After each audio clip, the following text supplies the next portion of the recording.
Assalamualaikum warahmatullahi wabarakatuh. Salam sejahtera bagi kita semua.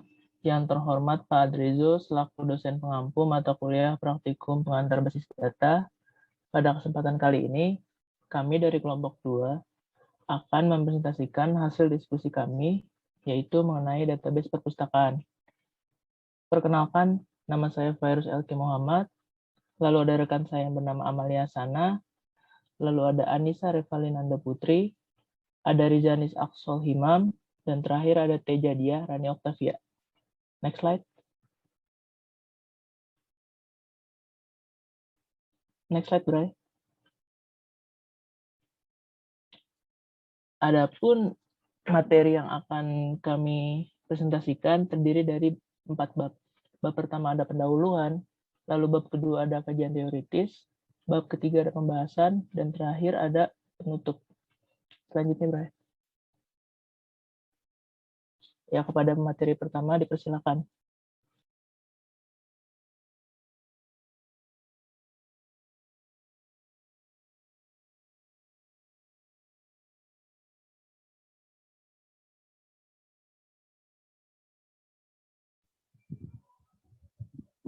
Bab 1.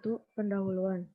Latar belakang. Perpustakaan adalah sekumpulan bahan pustaka, baik yang tercetak maupun rekaman yang lainnya, pada suatu tempat tertentu yang telah diatur sedemikian rupa untuk mempermudah pemustaka mencari informasi yang diperlukannya dan yang tujuannya utamanya untuk melayani kebutuhan informasi masyarakat yang dilayaninya dan bukan untuk diperdagangkan. Trimo 2005. Hal yang sering dijumpai dalam bagian dari perpustakaan adalah peminjaman buku oleh masyarakat.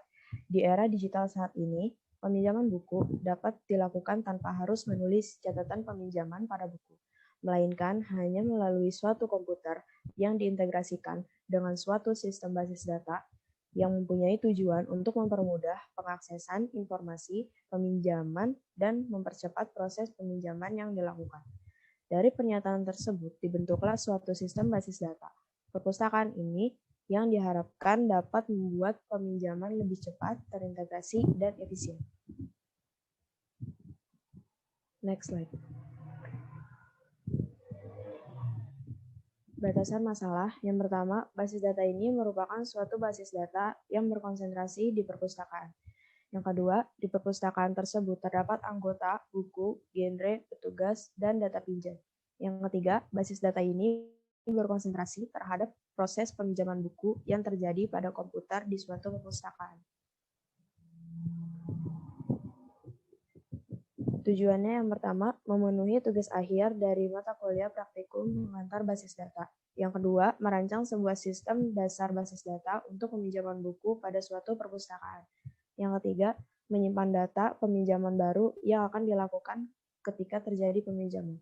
Yang keempat, melihat peminjaman yang sudah dilakukan. Dan yang terakhir, mempermudah pencatatan peminjaman buku.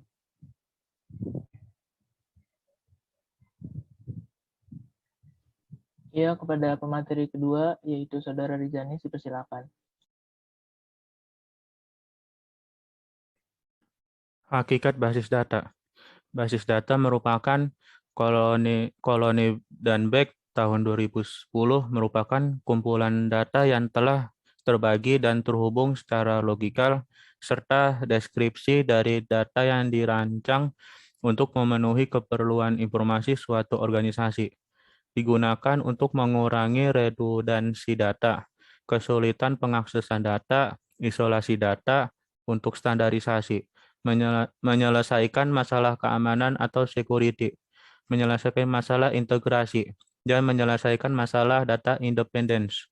Dari berbagai masalah tersebut, dapat disimpulkan bahwa tujuan basis data yaitu untuk mendapatkan speed, space, accuracy, availability, completeness, dan security. Menurut Koloni Dunbeck tahun 2005, Database Management System atau DBMS adalah sebuah sistem software yang memungkinkan pengguna untuk mendefinisikan, membuat, menjaga, dan mengontrol akses ke database. Sebuah DBMS biasanya menyediakan fasilitas-fasilitas untuk para penggunaannya. Adapun fasilitas tersebut akan jelaskan pada slide selanjutnya. Fasilitas dari DBMS. Fasilitas yang mengizinkan pengguna untuk mendefinisikan database, biasanya dengan menggunakan Data Definition Language atau DDL. Dan yang kedua, fasilitas yang mengizinkan pengguna untuk insert, memasukkan, update, memperbarui, dan delete, menghapus, biasanya dengan menggunakan Data Manipulation Language, DML. Dan yang ketiga yaitu fasilitas yang mengatur hak apa saja yang dimiliki oleh pengguna, yaitu menggunakan perintah dasar, yaitu Data Control Language dan DCL. Hakikat IRD. Pada materi selanjutnya yaitu Rani, dipersilakan. Terima kasih, Alki. Selanjutnya hakikat IRD. Menurut Connolly, pada tahun 2002, IRD digunakan untuk menggambarkan struktur logika database dalam bentuk diagram. Elemen yang ada di dalam IRD yaitu yang pertama, entitas suatu objek yang pasti dapat diidentifikasi di dalam lingkungan pemakai. Yang kedua adalah relasi, menunjukkan adanya hubungan di antara sejumlah entitas yang berbeda. Yang ketiga ada atribut, yaitu untuk mendeskripsikan karakter entitas. Dan yang keempat ada garis, merupakan menghubung antara relasi dengan entitas atau relasi dengan atribut. Next. Keuntungan sistem manajemen basis data. Yang pertama, dapat mengontrol kelengkapan data. Yang kedua, meningkatkan integritas data. Yang ketiga, meningkatkan keamanan data. Yang keempat, meningkatkan layanan backup dan recovery. Yang kelima, menjaga konsistensi data. Next. Kerugian sistem manajemen basis data. Yang pertama, biaya yang cukup mahal, cost of DBMS. Yang kedua, biaya tambahan hardware atau additional hardware cost. Yang ketiga, kinerja dan risiko kegagalan cukup tinggi.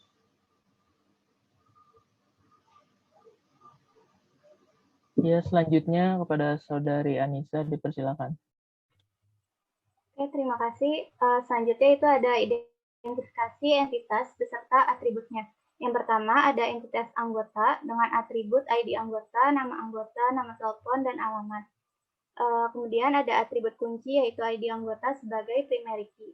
Yang kedua ada entitas buku dengan atribut ID buku, judul buku, penerbit buku, penulis buku, dan tahun buku. Kemudian atribut kuncinya yaitu ID buku sebagai primary key. Yang ketiga ada entitas genre dengan atribut ID genre, nama genre, deskripsi, dan ID buku. Atribut kuncinya yaitu adalah ID genre. Yang keempat ada entitas petugas dengan atribut ID petugas, ID buku, dan nama petugas. Atribut kuncinya yaitu ID petugas. Dan yang terakhir ada entitas data peminjaman dengan atribut ID pinjam, ID buku, ID petugas, ID anggota, tanggal pinjam, dan tanggal kembali. Dengan atribut kunci yaitu ID peminjaman. Next. Selanjutnya itu identifikasi relasi antar entitas. Yang pertama itu entitas anggota dengan buku memiliki relasi meminjam. Yang kedua, entitas buku dengan genre memiliki relasi yaitu memiliki. Yang ketiga, entitas buku dengan petugas memiliki relasi yaitu mencatat. Dan yang terakhir, entitas petugas dengan data pinjaman memiliki relasi yaitu membuat. Next. Terima kasih, Saudari Anissa. Sekarang saya sendiri akan menjelaskan materi selanjutnya. Nah, pada ERD ini, setelah dijelaskan berbagai atribut dan relasi antar entitasnya, terdapat juga relasi-relasi yang dibentuk dengan kardinalitas pada tiap relasi tersebut. Adapun yang pertama yaitu relasi anggota dengan buku menggunakan kardinalitas one to many. Karena setiap anggota bisa meminjam lebih dari satu buku, tetapi buku hanya bisa dipinjam oleh satu anggota. Selanjutnya, kedua, ada relasi buku dan genre dengan kardinalitas many to one. Karena banyak buku bisa membentuk satu genre, dan satu genre bisa memiliki banyak buku. Kardinalitas selanjutnya juga many to one, yaitu relasi antara buku dengan petugas. Alasan penggunaan kardinalitas tersebut yaitu karena banyak buku yang nantinya bisa dihandle oleh satu petugas. Hubungan selanjutnya, yang terakhir, yaitu petugas dengan data pinjam. Dapat dilihat kardinalitasnya adalah one to many, karena satu petugas bisa membuat banyak catatan data pinjam. Lalu next slide.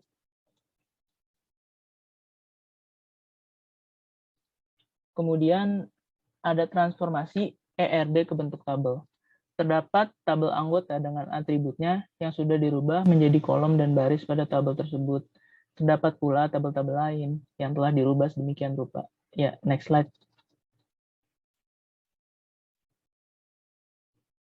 Ya, next slide lagi. Nah, selanjutnya adalah tahap pengimplementasian rancangan yang telah dibuat menjadi suatu database dengan bahasa MySQL. Nah, di sini yang pertama yaitu pembuatan database dengan sintaks create database perpustakaan, lalu menggunakannya dengan sintaks use. Next slide. Lalu, tabel-tabel yang sudah dibuat dan telah ditransformasikan dibuat di MariaDB dengan sintaks create table, lalu nama atribut, beserta tipe data dan constraint-constraint-nya, yaitu ada tabel anggota, tabel buku, lalu next slide.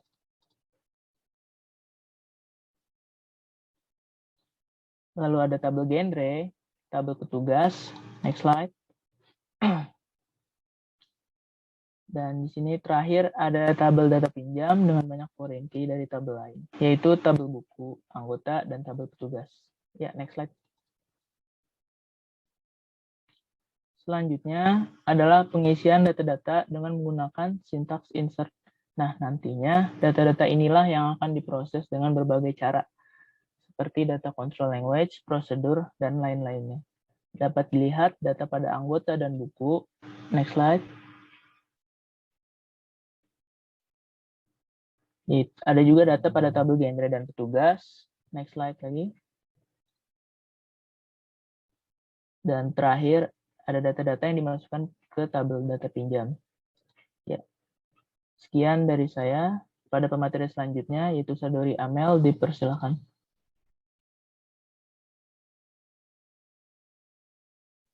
Ya, terima kasih Elki. Nah, di sini ada kasus transaksi pada SQL. Yang pertama itu, kasusnya yang pertama itu,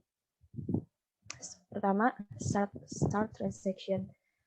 Lalu masukkan data anggota yang baru, karena di sini menggunakan tabel anggota. Di sini ada, yang pertama ada rollback. Rollback itu mengembalikan data yang sebelumnya. Kayak misalnya pertamanya udah ditambah oleh data yang baru, lalu jika di rollback akan kembali ke data yang semula. Next.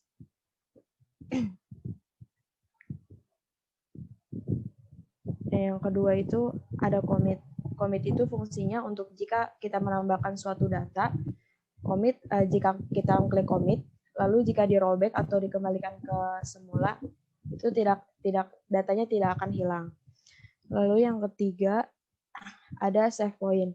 Save point kurang lebih sama dengan commit. Jika di rollback dia akan kembali, data yang di save point tidak akan hilang seperti commit. Next.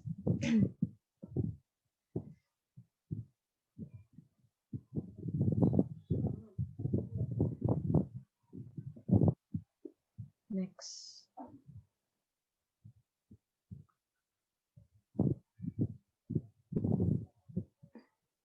Yang rollback ini sama seperti tadi juga, jika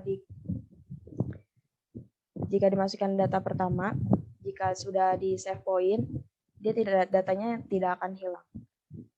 Next.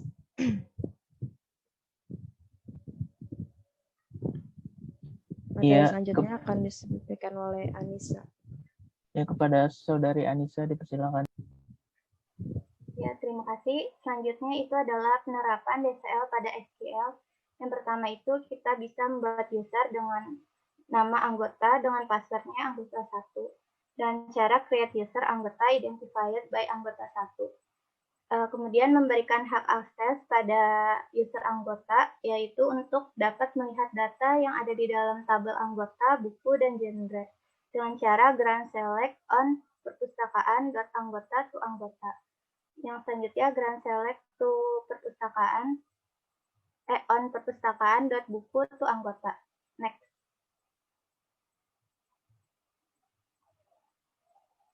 Setelah itu kita masuk ke MySQL anggota untuk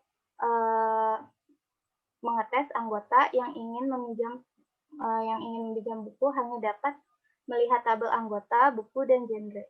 Next. Next. Yang selanjutnya membuat user petugas dengan password 48690 dengan cara create user petugas identified by 48690. Setelah itu memberikan hak akses kepada petugas untuk bisa menambahkan buku beserta informasinya dan mengupdate data pinjaman serta dapat menghapus data dengan cara grant all on perpustakaan to buku buku to petugas. Kemudian grant all perpustakaan.genre to petugas. Selanjutnya grant all on perpustakaan to data pinjam data pinjam to petugas. Next.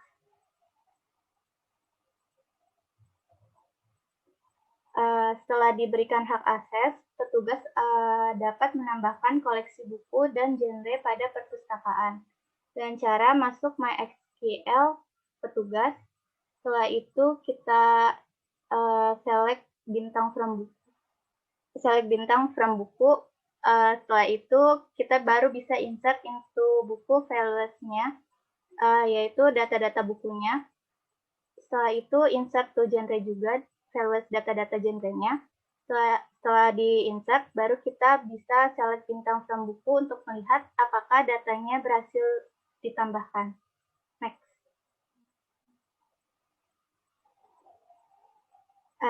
Yang ketujuh, contoh kasus, misalkan Hana dengan ID anggota 1220 ingin meminjam buku baru, yaitu dengan ID buku A1225. Setelah itu, petugas akan memasukkannya ke dalam tabel data pinjam. Dengan cara, pertama, select bintang from data pinjam. Setelah itu, insert itu data pinjam, values-nya. Setelah itu kita select bintang from data pinjam lagi untuk melihat apakah data berhasil ditambahkan. Kemudian kita membuat user baru untuk anggota baru dengan cara create user anggota baru identified by anggota 2. Next. Selanjutnya contoh kasus, Alvaro ingin meminjam buku tapi ia belum terdaftar menjadi anggota. Maka ia harus mendaftarkan diri terlebih dahulu, baru kemudian dapat meminjam buku. Dengan cara grant select, insert on perpustakaan anggota to anggota baru. Kemudian grant select on perpustakaan buku to anggota baru. Selanjutnya grant select to perpustakaan genre to anggota baru. Setelah itu masuk ke MySQL anggota baru.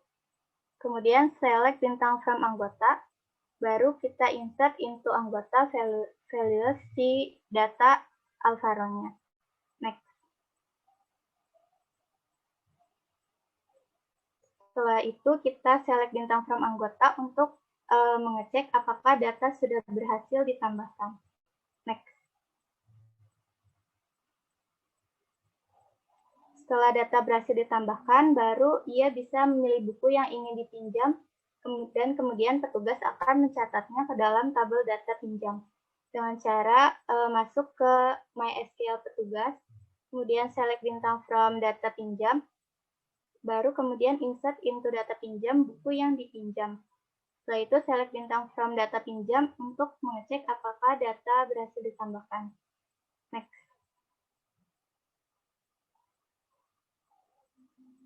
Selanjutnya contoh kasus lagi, Fanny ingin melakukan perubahan data nomor teleponnya sebagai anggota. Oleh karena itu, hak akses anggota harus diubah agar Fanny dapat melakukan update nomor telepon, yaitu dengan cara show grants for anggota, kemudian kita revoke select on perpustakaan dan anggota from anggota, kemudian kita grant lagi dengan select, update, insert on perpustakaan dan anggota from for anggota. Setelah itu kita show lagi untuk melihat perubahan yang terjadi pada grant-nya. Next. Setelah itu kita select bintang from anggota, baru kita lakukan update dengan cara update anggota, set nomor telepon yang baru, where nama anggotanya Fani. Kemudian kita select bintang from anggota untuk melihat apakah data berhasil diupdate. Next. Selanjutnya untuk mengubah hak akses untuk anggota baru supaya dapat melakukan update data di tabel anggota, yaitu dengan cara show grants from anggota for anggota baru, kemudian revoke select, insert on perpustakaan anggota from anggota baru. Setelah itu kita bikin grant baru dengan cara grant select, update, insert on perpustakaan anggota to anggota baru. Setelah itu kita show grants untuk melihat perubahan yang terjadi pada grants. Next. Ya, selanjutnya kepada Saudari Rani dipersilakan. Baik, terima kasih kepada Elki. Selanjutnya, penerapan data pada SQL bagian 2. Menampilkan table spread untuk melihat hak akses user. Caranya dengan use database MySQL, lalu ketik select bintang from table spread. Lalu table spread ini berfungsi untuk mengatur tabel apa saja yang dapat diakses oleh seorang user. Berikut jenis izin aksesnya. Tingkat akses hanya untuk tabel. Pada prinsipnya hanya bekerja pada DB table. Kalau tidak digunakan untuk tabel sebagai ganti database. Next. Lalu selanjutnya ada memasukkan data baru berupa user baru petugas sambilan pada table spread tanpa memberikan hak akses grant dan tanpa membuat user baru. Jadi maksudnya di sini kita memasukkan sebuah user baru. Di sini kita memasukkan user baru dengan masukkan data-datanya mulai dari host, DB, user, table name, grantor, timestamp, table spread, dan column path. Nah, tetapi di sini ada pada table spread ada grant yang tertulis seperti select, insert, update, delete. Tapi jika kita hanya memasukkannya kepada table spread, grant tersebut tidak ada, hanya tertulis saja. Tidak ada hak aksesnya. Dan user tersebut yang kita masukkan juga tidak terbuat menjadi user baru.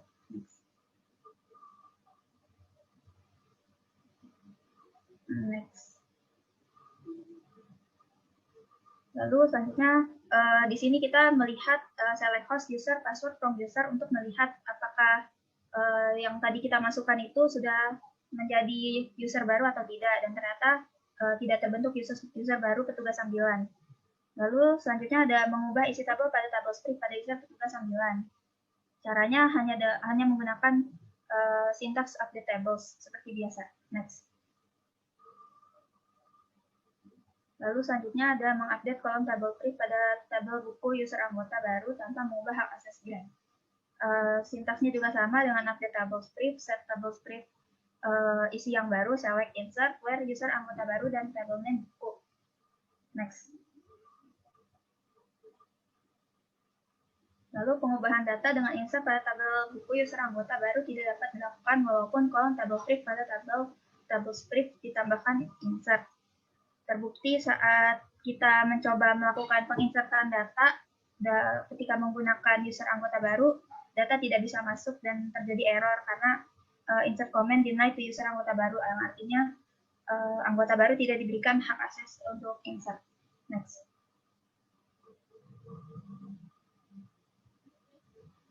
Selanjutnya ada menghapus data petugas sambilan dari table spread, yaitu dengan cara delete from table spread dari user petugas sambilan.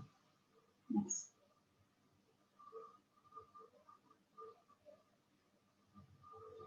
Lalu yang selanjutnya ada sintaks show process list pada MySQL untuk menampilkan siapa saja user yang aktif dan apa saja kegiatan user pada MySQL server. Seperti pada gambar, di situ ada user anggota, root, petugas, dan anggota baru yang sedang aktif. Lalu yang selanjutnya ada sintaks kill untuk menghentikan proses yang sedang berjalan pada user anggota baru. Contohnya di situ ada kill dengan nomor ID, yaitu ID 21 anggota baru. Sehingga setelah dijalankan, anggota baru tidak memiliki, anggota baru aktivitasnya dihentikan oleh root, user root. Next. Ya, selanjutnya kepada Saudara Rijanis dipersilakan. Baik, saya akan melanjutkan. Sebelum masuk prosedur, saya akan menjelaskan apa itu prosedur. Storage prosedur adalah sekumpulan perintah SQL yang disusun dalam sebuah prosedur, mirip dengan pemrograman biasa. Ia memiliki nama dan fungsi tertentu. Storage prosedur merupakan grup transaksi SQL atau TSQL. Jika Anda memiliki kondisi di mana Anda harus menuliskan query yang sama berulang kali, maka Anda dapat menyimpan query tersebut ke dalam storage prosedur dan apabila dibutuhkan, tinggal memanggil prosedur yang telah dibuat. Prosedur adalah salah satu objek routing yang tersimpan dalam database MySQL dan dapat digunakan untuk menggantikan berbagai kumpulan perintah yang sering kita gunakan, seperti menampilkan informasi dengan kondisi tertentu. Prosedur sangat berguna ketika menginginkan adanya user yang tidak dapat mengakses tabel secara langsung atau dengan kata lain membatasi hak akses user dan mencatat operasi yang dilakukan. Dengan demikian, risiko kebocoran dan kerusakan data dapat diminimalisir. Manfaat prosedur. Manfaat prosedur yaitu dapat digunakan kapanpun. Apabila sebuah program cukup banyak memiliki proses yang akan dikerjakan, akan lebih baik program tersebut dipecah menjadi bagian-bagian kecil atau prosedur. Lebih cepat dan efisien karena bersifat server-side. Saat membuka program besar, server-side lebih mudah dibanding client-side karena bersifat netral terhadap aplikasi. Di sisi lain, database administrator tidak perlu mendalami bahasa pemrograman. Mudah dibuat dan dirawat karena kecil tetapi powerful. Berikut adalah penerapan prosedur pada SQL. Untuk membuat storage prosedur atau function pada database digunakan pernyataan create procedure. Berikut ini adalah contoh penggunaan dari prosedur. Berikut adalah contoh kedua. Di sini kita membuat create prosedur get buku in penerbit buku varchar 25 begin select bintang from buku where penerbit buku sama dengan penerbit buku dan terakhir n garis miring 2. Di sini kita dapat memanggil penerbit buku yang mana yang ada dua dengan cara call get buku Gramedia Pustaka Utama dan MySQL akan menampilkan penerbit buku mana yang sama. Dan contoh yang ketiga yaitu create prosedur get jumlah penerbit buku. In penerbit varchar 25 out jumlah penerbit buku integer. Begin select count bintang into jumlah penerbit buku from buku where penerbit buku sama dengan penerbit n titik garis miring 2. Di sini kita dapat memanggil ada berapa jumlah penerbit buku yang sama. Di sini ada Gramedia Pustaka Utama ada 2. Jadi kita dapat masukkan perintah get jumlah penerbit buku Gramedia Pustaka Utama. Select jumlah penerbit buku dan MySQL akan menunjukkan ada 2 penerbit buku yang sama. Dan berikut hasilnya.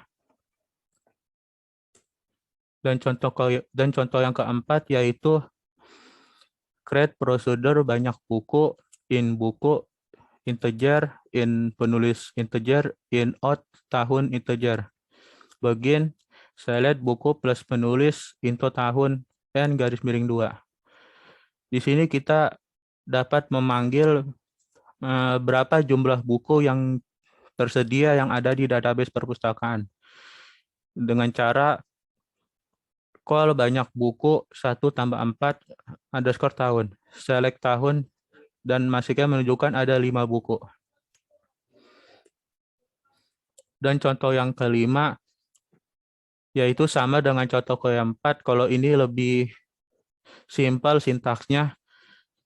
Dan sintaksnya yaitu create prosedur banyaknya buku, begin declare jumlah buku integer, select count bintang into jumlah buku from buku, select jumlah buku n garis miring 2.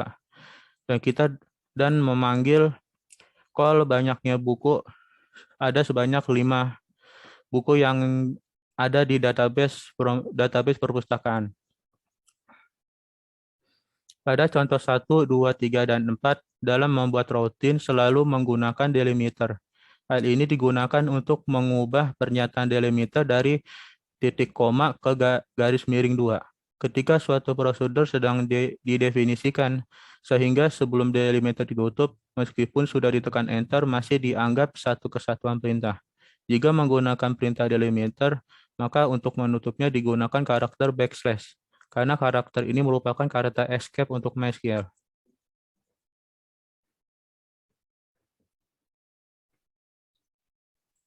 Ya, terima kasih kepada Saudara Rizan. Materi selanjutnya saya sendiri yang akan menjelaskan. Kemudian, penerapan trigger pada SQL. Nah, trigger itu apa?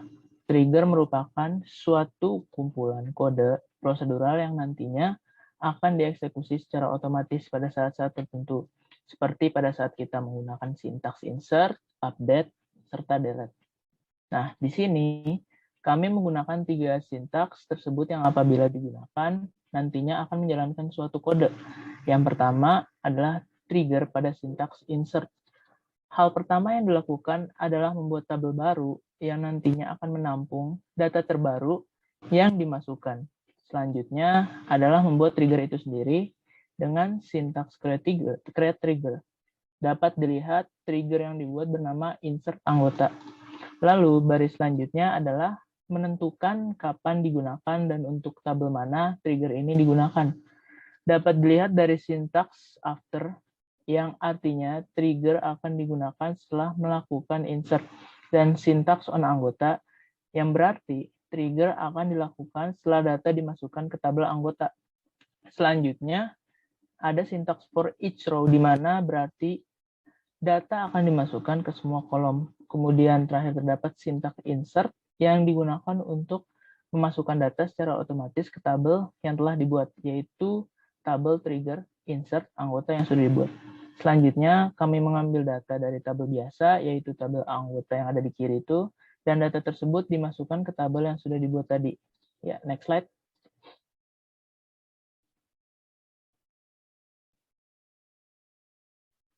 Nah, dapat dilihat di sini, tabel anggota sebelum mengalami trigger dan perubahan. Untuk mengaktifkan trigger yang telah dibuat tadi, kita harus melakukan penambahan data dengan sintaks insert. Nah, di sini kami melakukan penambahan anggota baru yang bernama Joko. Apabila penambahan berhasil, ya next slide. Nah, apabila penambahan berhasil, tabel anggota pertama akan menambah data yang dimasukkan tadi. Lalu data tersebut setelah masuk akan kembali dimasukkan ke tabel tampungan dari trigger yang sudah dibuat.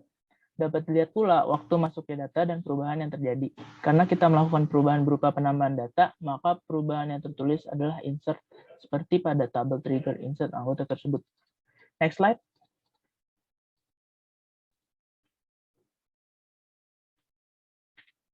Nah, di sini kurang lebih cara kerjanya sama dengan trigger sebelumnya. Pertama, membuat tabel tampungan. Yang membedakan adalah ketika tadi trigger diaktifkan, setelah data dimasukkan, pada trigger ini data dimasukkan sebelum data dirubah. Perbedaan lain adalah penggunaan sintaks insert. Pada trigger ini digunakan sintaks delete untuk mengaktifkan trigger. Data yang diambil pun data lama, sehingga tujuan dari dibuatnya trigger ini bertujuan untuk menampung data yang telah dihapus, untuk nantinya data ini bisa diambil kembali apabila terjadi kesalahan penghapusan. Ya, next slide.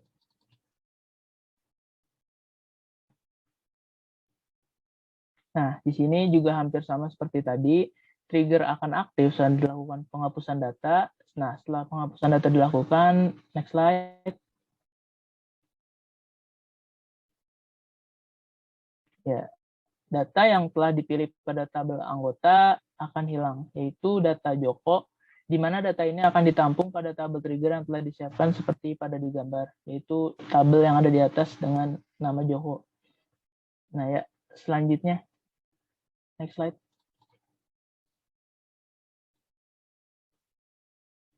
Nah, selanjutnya penerapan ketiga, yaitu trigger update, di mana trigger ini akan aktif apabila terjadi perubahan data. Seperti pada gambar, di sini kami akan memasukkan data hasil dari trigger ke tabel sama seperti pada trigger yang digunakan untuk trigger insert. Dapat dilihat data sebelum perubahan. Dan next slide.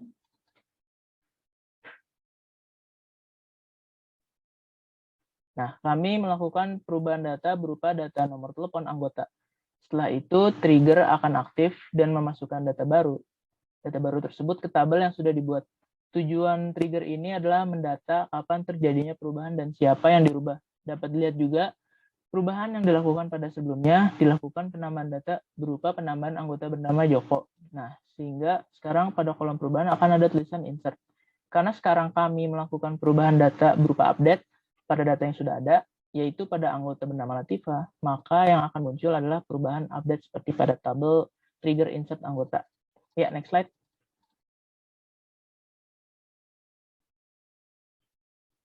Nah, kasus terakhir dari penerapan trigger yang kita buat, sama-sama trigger untuk sintaks update. Namun, bedanya data yang diambil dari trigger ini adalah data lama yang dirubah. Dapat dilihat beberapa perbedaan, di mana data akan ditampung pada tabel berbeda yang bernama trigger update anggota.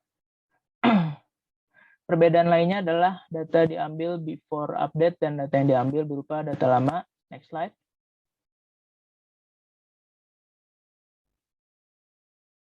Nah, kemudian dilakukan perubahan data untuk mengaktifkan trigger, perubahan data pada nama Latifah yang akan diganti dengan Siti Latifah.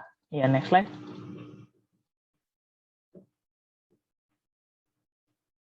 Ya, inilah hasil setelah trigger tersebut.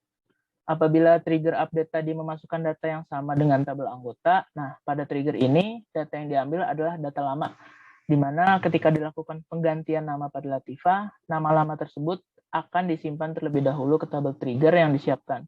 Baru tabel anggota dirubah menjadi nama baru yaitu Siti Latifah. Ya, next slide. Nah, selanjutnya ada bab 4 yaitu bab penutup. Next slide. Dari presentasi yang telah kami lakukan dapat diambil kesimpulan bahwa dari serangkaian kerja yang telah dilakukan dalam tugas ini ditarik beberapa kesimpulan sebagai berikut. Yang pertama, basis data perpustakaan dapat mempermudah baik petugas maupun peminjam buku, khususnya untuk mencatat setiap peminjaman, pendaftaran anggota, dan pengadministrasian buku yang ada. Lalu yang kedua, dengan adanya database perpustakaan, petugas dapat dipermudah dalam mengelola perpustakaan tersebut. Lalu yang terakhir, ketiga, dengan adanya database ini, perpustakaan dapat mencegah kehilangan data peminjam dan buku yang disebabkan oleh model penyimpanan data konvensional. Ya, selanjutnya. Ya, terima kasih atas perhatiannya. Sekian presentasi kelompok 2 mengenai rancangan database perpustakaan. Kurang lebihnya mohon maaf. Wassalamualaikum warahmatullahi wabarakatuh.